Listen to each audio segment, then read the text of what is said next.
Alright, what's up y'all? It's Playlion Chess, and today I'm going to be wearing an actual blindfold while playing against Stockfish, the famous chess engine. This engine is going to be rated about 2000, so let's see how we do. As usual, if you like this content, definitely like and subscribe, as well as share this content with your friends to help support me. Alright, let's get right to the action. So, Caro Khan on the board, and a few different approaches we could go with. Let's say we go with d4, yeah, just build up a center. d4, e6. e6. This is so funny. The computer did this against me last time too. I think when we were playing blindfolded, they went with this extremely restrained approach and just allowed me to build a center nicely. So here I think I could play c4, and if they play d5 and we take a couple times, it leads to what we call the Panov-Botvinnik Caro Khan. So for lack of the better idea, we could try it. Yeah, let's try it. c4. c4, d5. Okay, so we're getting exactly what I was saying, the kind of Panov-Botvinnik. This is gonna happen if I play e takes d5, they play c takes d5, and then I think there's a couple more captures. Sorry, my mind is failing me on this, my memory. Okay, so e4, c6. The normal way it would arise is d4, d5, capture, capture, c4, e6, and then I think takes, knight f3. Yeah, okay. All right, it's going to start off with e takes d5, so let's do it. E takes d5, c takes d5. And let's go with the other capture as well. C takes d5, queen e7. What? I've never seen this move. Okay. All right, so I basically just won a pawn, I believe. Queen e7? Extremely bizarre. I don't know if this is some opening theory. Would be interesting to see after the game if it's legit. So e4, c6, d4, d5, takes, c4, e6, takes, and then queen e7. So I believe I can just take on e6, no?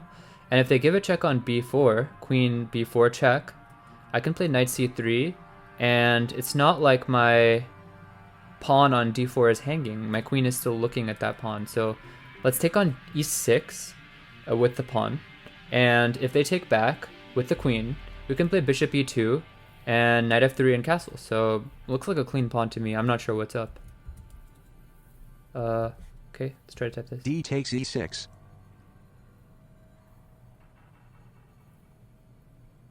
Queen is computer's Bishop thinking. takes e6. Bishop takes e6. Okay, all right.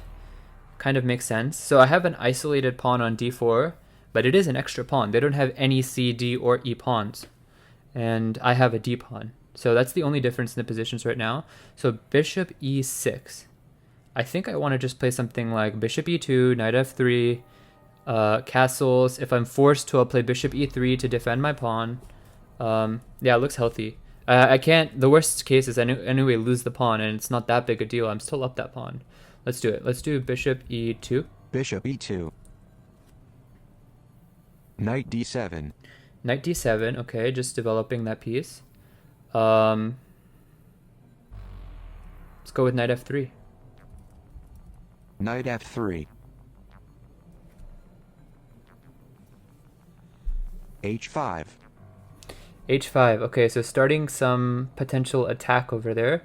I'm not worried about it. I think I can always play h3, just shut things down. But I also think that there's no reason to rush into castling just so quickly. They still have not committed their king anywhere, so let's develop our piece on the queen side. Let's play knight c3, I would say. Knight c3. Knight gf6. Okay, knight gf6. So right now their minor pieces are on f8, bishop on f8, bishop on e6, knight on d7, and knight on f6. And they have a queen on e7, a pawn on h5, and then all the other pieces are on their home squares.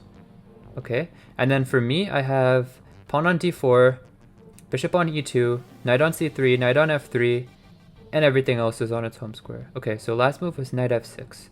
Does not seem to carry any threats immediately. I don't have anything that's attacked by that knight. So something tempting would be to play queen a4, just saying, haha, you cannot castle queenside for the second, because I will take on a7, and it's a pawn, as well as a weakened king. What else is tempting? Bishop e3, just getting that bishop into the game.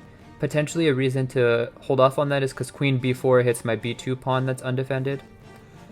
And it's not like my d pawn is under attack just yet. So I like the idea of queen a4. And they can't play knight b6 to attack my queen either, because the queen is pinning the knight to the king. So they're in a bit of a ball for a second. I would anticipate a move like knight to d5. Okay. Queen a4, there's a reason to not do it as well, because I'm giving up defense over that bishop on e2. So now it's a bit more vulnerable to tactics. I say let's just get castled and weather whatever storm is coming. Short castle. Quick Knight look at the d5. chat.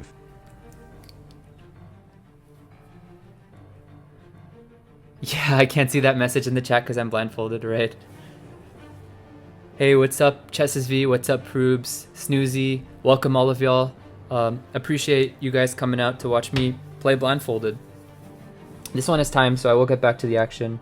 They have played knight d5 last, and what is up with this? Okay, so they have a bishop on e6 defending it.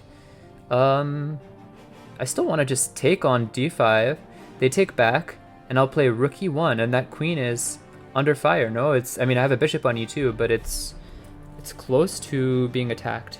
Or should I just play rook e1 straight away and say you don't really have a good place to jump with your knight, and for the moment your bishop is still kind of awkward on e6. It's not on a beautiful d5 square.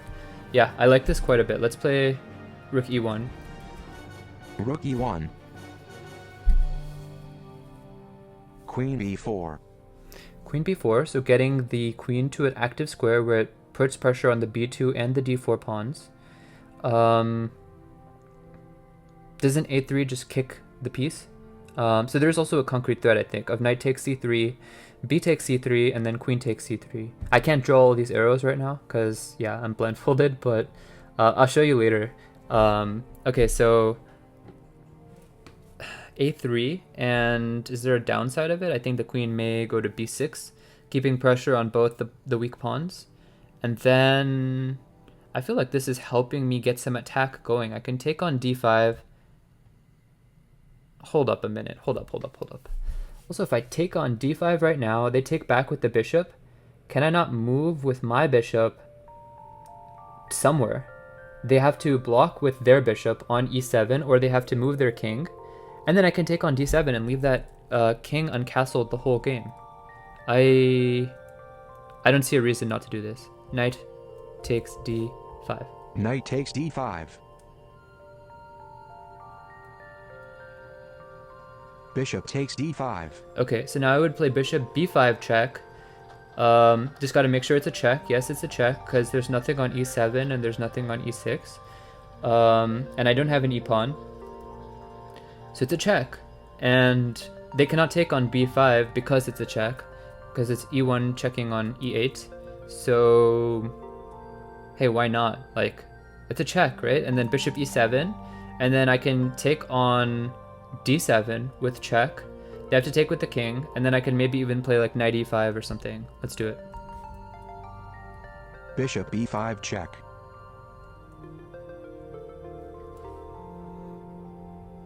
King d8.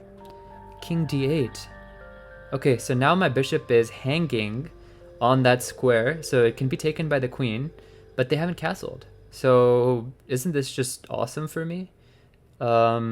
Maybe it's slightly naive to think that way, but I can even just play bishop f1 if I want, all the way back. And come on, your king is in such a bad spot. I can even take on d7 if I really want to, and then takes, and then we get this knight e5 variation that I was just referring to, but their bishop is still undeveloped in this same variation. It's so tempting. It's so tempting. Maybe I shouldn't be so quick, because I think they have a knight on f6 that can take back. No, sorry, that knight played to d5 and I took it. So they only have the two minor pieces, and I guess the third one on f8. So let's play bishop. I want to keep my attackers. Potentially f1 bishop is uncontested. They don't have a light square bishop. No, they do. Sorry, I should not say these things. They have a light square bishop on d5. Bishop f1, and then just say, you're not castled, let's keep as many pieces on. I'll develop my bishop next and try to win. Okay, let's do it. Bishop f1. Bishop takes f3, queen takes f3. Knight f6. They can take on d4, and maybe it's a pawn, but okay, I'm getting so much activity. Knight f6, they say. Okay. Does this not give me the e5 square for my knight? Go knight e5. I don't know. I'm not sure. Bishop f4, perhaps. But then queen takes b2. Rook b1. Queen goes somewhere. Maybe queen takes a2 is a possibility. And then I can take on b7, I think? No, I cannot, because they have a bishop on d5. Okay, so that's not working. What else? Maybe it's time to... Yeah, that bishop on d5 is the most annoying part of the position. I also have a pawn on d4, I shouldn't forget, so I'm not having some concrete threat down the file. Okay, all of this brings me to say that maybe I should just play knight e5 and get that knight into its good square. Let's get this, knight e5. Knight e5.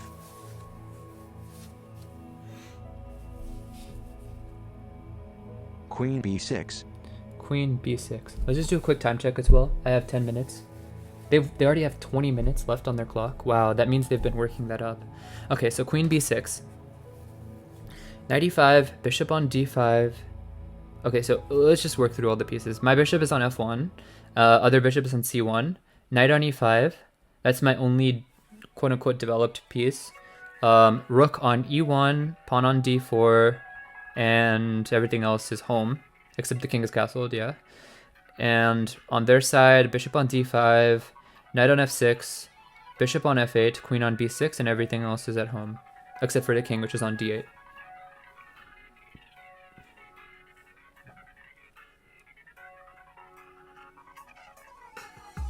It's almost very close to some tactic where I have something on knight takes f7 even. That would be nice. Knight takes f7, right? If that bishop was gone from d5, knight takes f7 would be a fork of the king and the rook.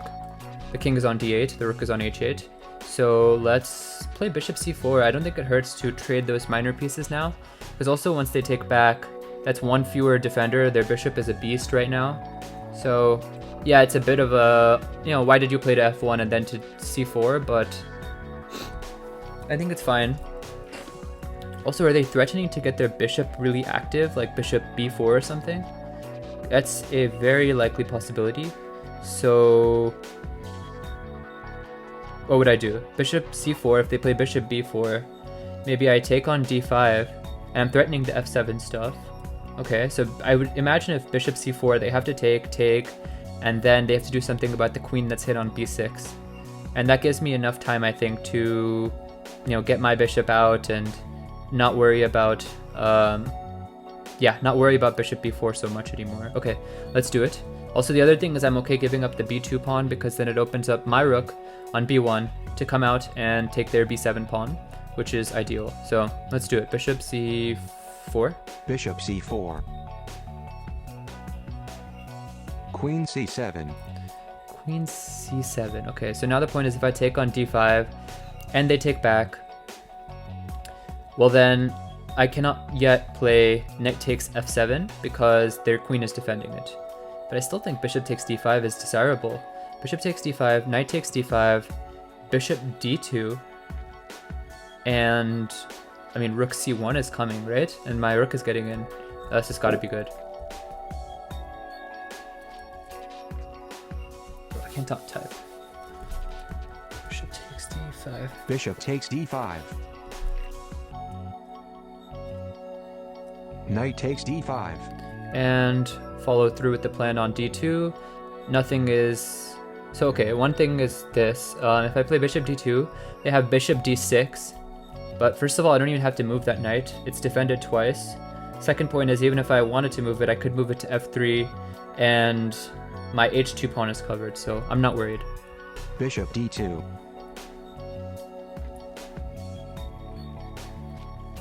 g6. g6? Incredible. It's so weakening. So weakening. I mean, I guess they can play bishop g7 and that's their idea. But okay, like, you still have to do something, right? I have to play rook c1 now. And why not?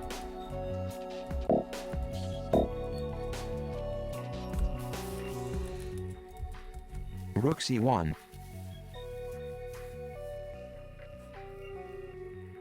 Queen has to go to e7 to cover the f7 pawn. b5. Huh? What? b5? What? Is their queen not hanging on c7? Am I missing some critical detail? b5?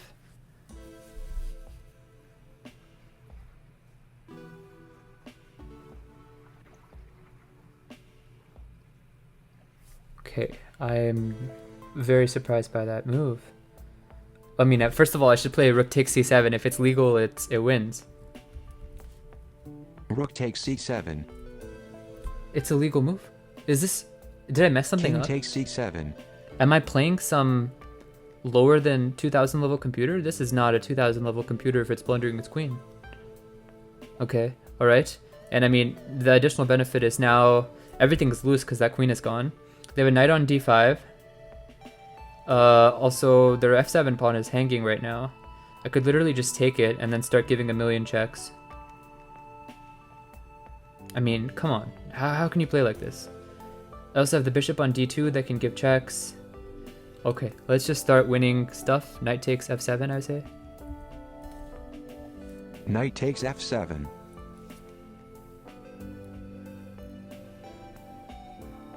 Rook h7. Rook h7. Pronounced correctly. Okay, so...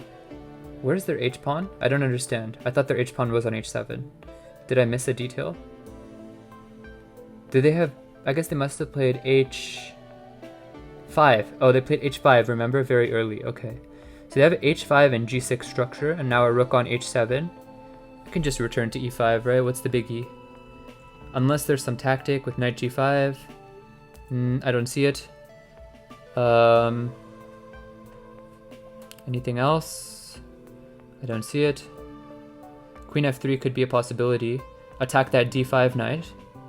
And I believe I'm also defending that f7 knight. Yeah, that seems good. Actually, that seems very active. Queen f3.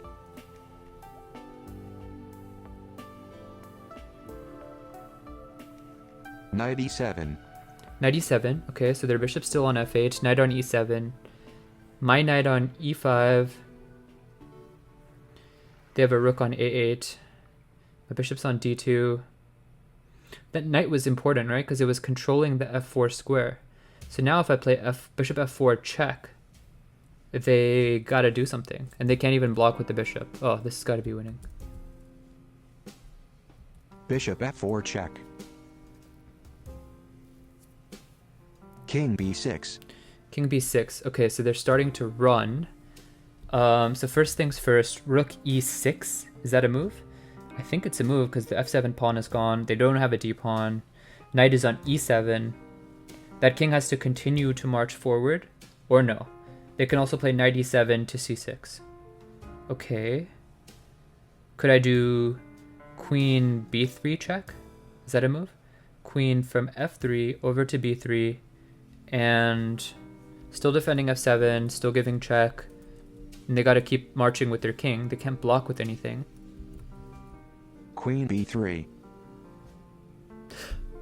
They have a Knight pawn on c6. They have a pawn on b5. I totally forgot that detail. Okay. Knight c6. Okay. You know what? I think it's time to... Well, I was going to say to play knight e5 and just say, okay, I'm never going to blunder anything with that knight. But okay, do they have knight takes d4? I think I have bishop e3 in that case. Their knight is on d4, their king on b6, so it's a skewer. Or I guess a pin, rather. So let's play knight e5, and I'm okay with the trades. Knight e5.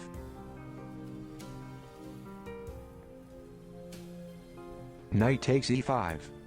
Knight takes e5, so rook takes e5, then threatens queen takes b5. And to parry it with a6, I guess now would be met with rook e6 check and some decisive, I don't know, maneuver. Is there something more convincing?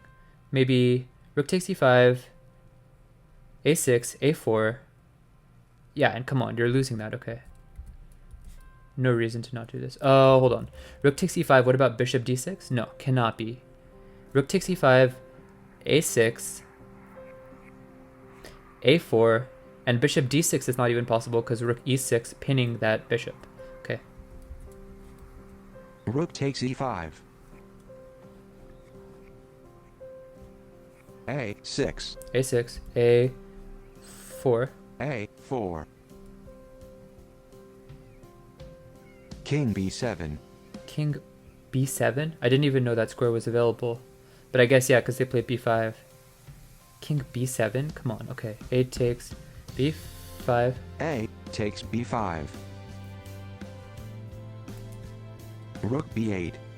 Rook b8. B takes a6. B takes a6 check.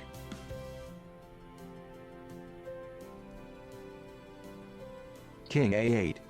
King a8. So now if I go to f3 with my queen, is that a check?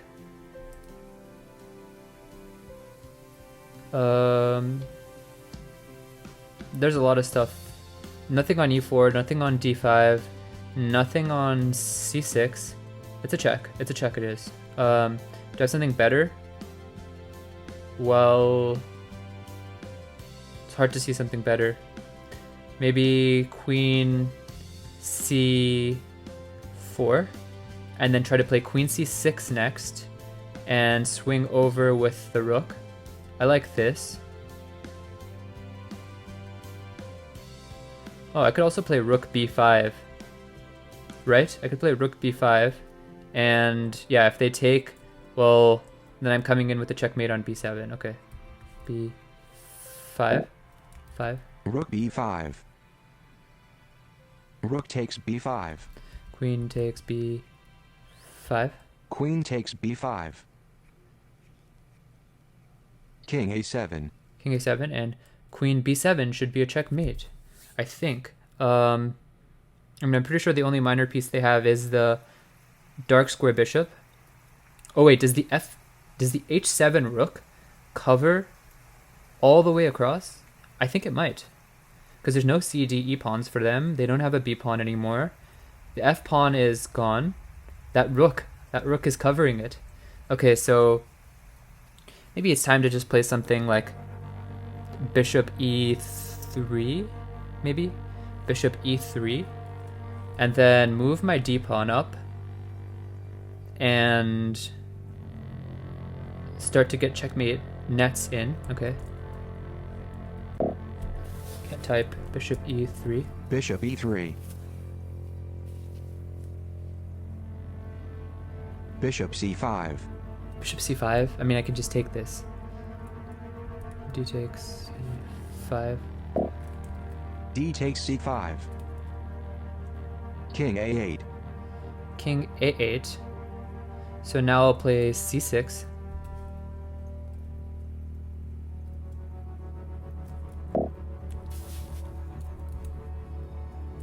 c6. And Rook e7. rook e7. My plan is to just play a7, queen b8, checkmate. One thing I should be scared of is a checkmate on the back rank. So let us play g3 just so it never happens. G4. I played g4, but whatever. G5. They play g5, and now let's just play a7. A7. Because Rook they have takes E3. Rook takes e3, so queen b8 is checkmate, no? I think it's checkmate. They don't have any minor pieces, they just have that rook. Queen B8 checkmate. Checkmate. White Alright. is victorious. We got the dub. We got the dub against the 2000 level computer. Alright, GG's. Alright, y'all, that was so much fun, and I'm honestly shocked I was able to pull that off. I'm really exhausted, but I'm going to rest up and get ready for this again because I think it's an amazing training technique. Really helps with the visualization skills. So if you like this content, definitely remember to hit like and subscribe, as well as share this content with your friends. I'll see you in the next one. Peace.